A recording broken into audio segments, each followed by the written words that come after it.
इंग्रजीत एक वाक्य आहे, ideals are like stars which we can never reach, but we can plot our chart according to them. आपण आपला रस्ता आखू शकतो आदर्शांच्या प्रकाशात. त्या रस्त्यावरून प्रत्यक्ष चालणं हे त्याच्याकरता असे आप्त मित्र सोबती आपल्यासारखेच असून आपल्या 5 पावलं पुढे असणारे, त्यांची 1000 पावलं पुढे जायची क्षमता असली तरी 5च पावलं पुढे राहून समाजाला आपल्याबरोबर नेणारे हे असावे लागतात.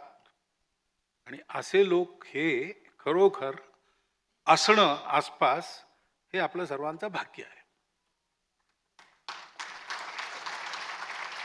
आपल्या भाग्याने आपल्याला इथे असं एक उदाहरण मिळालेलं आहे आणि त्या उदाहरणाच्या जीवनाच्या स्मृतींची पानं आज आपण चालतो आहोत.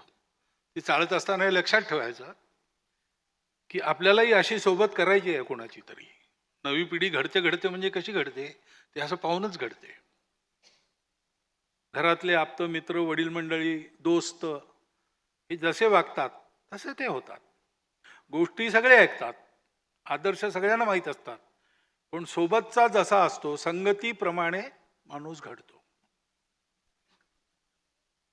आणि म्हणून ही संगत जशी आपल्याला वैद्य खडीवाले यांनी जीवनभर दिली आणि त्यांच्या संगतीने आपला रस्ता नीट राहावा अशी त्यांनी स्वतः काळजी घेतलीच असेल म्हणून इतक्या पूर्णांशाने ती दिली, तशी सोबत आपल्यालाही कुणाची तरी करायची आहे, करता आली पाहिजे.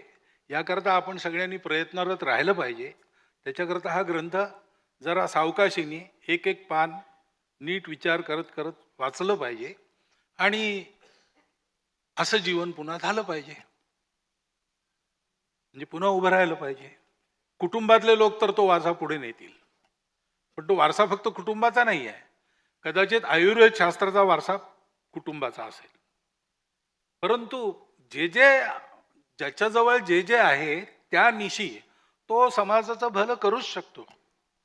मला पुष्कळ लोक कधी कधी विचारतात की आम्हाला सांगा आम्ही काय केलं पाहिजे, देशाची सेवा आम्ही कशी करावी. मी काही त्यांना मोठं सांगत नाही. मी त्यांना सांगतो तुम्ही जे करता ते उत्कृष्ट करा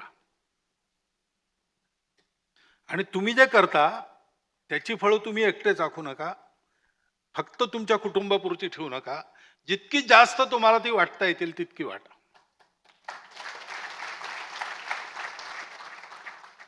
कारण ह्याचीच जरूर आहे.